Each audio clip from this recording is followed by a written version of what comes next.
সুবহানাল্লাহ, মুসলিম পরিবারে জন্মগ্রহণ করে নামাজ পড়েন না কেন? নামাজ কি হুজুরদের উপর ফরজ? বলেন, আপনার বয়স কি 10 বছরের নিচে? তাহলে আপনি নামাজ পড়েন না কেন? ফরজ মানে কি? আপনি ইচ্ছা হইলে করলেন, ইচ্ছা হইলে করবেন না, নাকি? এটা ফরজ? ফরজ হয়তো বোঝেন। ফরজ কি?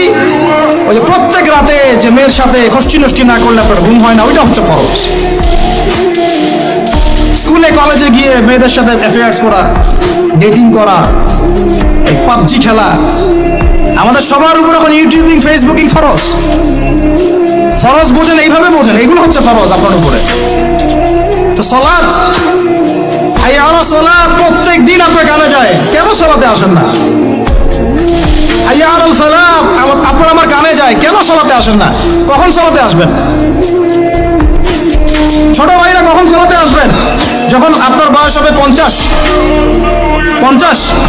ওই সময় এসে প্রথম কাতারে চেয়ার নিয়ে দৌড়াদৌড়ি করবেন। আমরা যখন মসজিদে যাই, প্রথম কাতারগুলোতে প্রথম 2টা কাতার থাকে বয়স্করা, বৃদ্ধরা, যুবকরা